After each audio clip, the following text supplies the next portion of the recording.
Gréoux-les-Bains est une commune française, située dans le département des Alpes de Haute-Provence, en région Provence-Alpes-Côte d'Azur. Ses habitants sont appelés les Griséliens. La localité apparaît pour la première fois dans les textes sous l'Empire romain, Nymphigris-Lycie, nom qui devient Chrysaldi, en 963, de Grezol, en 1018. Il s'agirait du pluriel d'un nom romain, Chrysalus, selon Ernest Nigre, ou d'une référence à la roche gréseuse selon Charles Rostin, suivi par le couple Fénier. Selon Charles Rostin, le toponyme est probablement antérieur aux Gaulois. La forme gréole est apparue au XIIIe siècle. La commune se nomme Gréus, en occitan provençal. Le nom de la commune devient Gréoux-les-Bains, en 1923.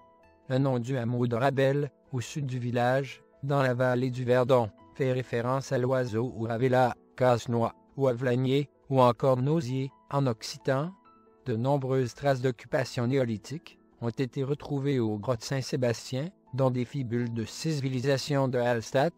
La localité est connue dès l'Antiquité sous le nom de Nymphigrisolius. En rapport avec les sources thermales, les nymphes sont les divinités des sources, aménagées en termes par les Romains.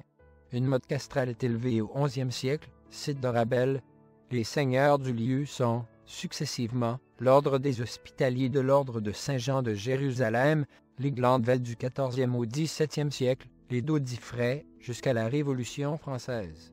Le prieuré de Saint-Pierre-hors-les-Murs, situé à l'est du village, dans le quartier antique, dépend de l'abbaye de Montmajour. L'église paroissiale relevait de l'évêque de Riez, qui nommait le chapelain et percevait les revenus attachés à cette église. La communauté de Rafred, hors à Frigida au XIIIe siècle, sur la rive gauche du Verdon, était indépendante. Elle formait également un fief distinct. Elle est fortement dépeuplée par la crise du XIVe siècle, peste noire et guerre de 100 ans, et annexée par celle de Gréoux au XVe siècle. De la même façon, la communauté de Roussel-es-Gréoux, créée autour d'un prieuré, Saint-Pierre de Rousset, de l'abbaye de Montmajour, et qui comptait 37 feux, en 1315, est elle aussi rattachée à Gréoux, au XVe siècle. Une paroisse existait encore à la fin de l'Ancien Régime, qui recouvrait aussi une partie de Valençol, et dont le culte se tenait à l'église Sainte-Madeleine, à Villedieu. La ville est pillée par les Huguenots lors des guerres de religion. La baronnie médiévale est érigée en marquisat pour Jérôme d'Audifray en 1702. Il faut noter que de très nombreux auteurs, y compris l'abbé Ferraud, à partir de 1705, font état de la présence de l'ordre du Temple à Gréoux, soit possesseur de l'hospice et soignant par les eaux, soit seigneur du lieu, ou les deux.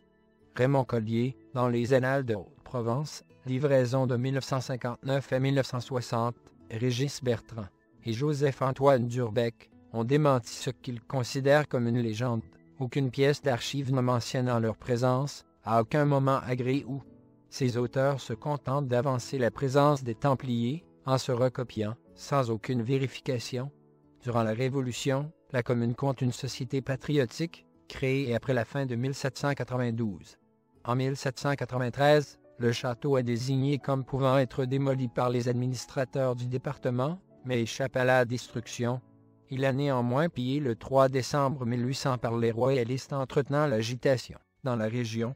Le coup d'État du 2 décembre 1851, comme y parle Louis-Napoléon Bonaparte, contre la Deuxième République, provoque un soulèvement armé dans les Basses-Alpes en défense de la Constitution. Après l'échec de l'insurrection, une sévère répression poursuit ceux qui se sont levés pour défendre la République. 25 habitants de Gréoux sont traduits devant la commission mixte, la majorité étant condamnée à la déportation en Algérie. Comme de nombreuses communes du département, Gréoux se dote d'une école, bien avant les lois Jules Ferry. En 1863, elle en possède déjà une qui dispense une instruction primaire aux garçons, au chef-lieu. La même instruction est donnée aux filles. C'est la loi Fallou, en 1851, qui impose l'ouverture d'une école de filles aux communes de plus de 800 habitants. La commune profite des subventions de la deuxième loi du Rue, en 1877, pour rénover son école. Pendant la Seconde Guerre mondiale, un centre d'internement est ouvert à Gréoux pour les étrangers indésirables. Les Polonais de l'armée polonaise de l'Ouest démobilisés et incapables de réaliser des travaux de force dans les groupements de travailleurs étrangers y sont dirigés. Il ouvre en janvier 1942 par réquisition du Grand Hôtel et de l'Hôtel des Bains pour 170 personnes au départ, qui sont 200 en septembre. Une quarantaine de personnes étaient également assignées à résidence à Gréoux et sont, pendant l'occupation italienne, protégées par les autorités. Le maire s'était d'ailleurs plaint de devoir accueillir ces indésirables dans sa commune.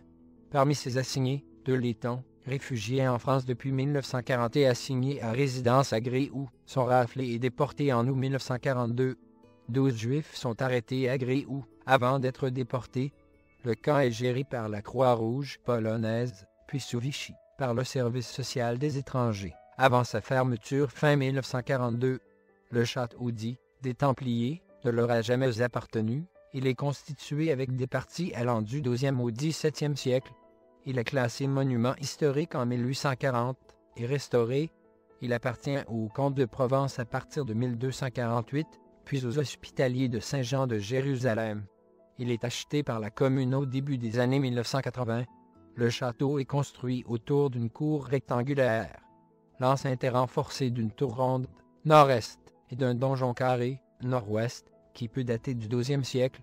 Ces défenses sont encore améliorées au XVIe siècle avant qu'ils soient modifiés pour apporter plus de confort à ses habitants.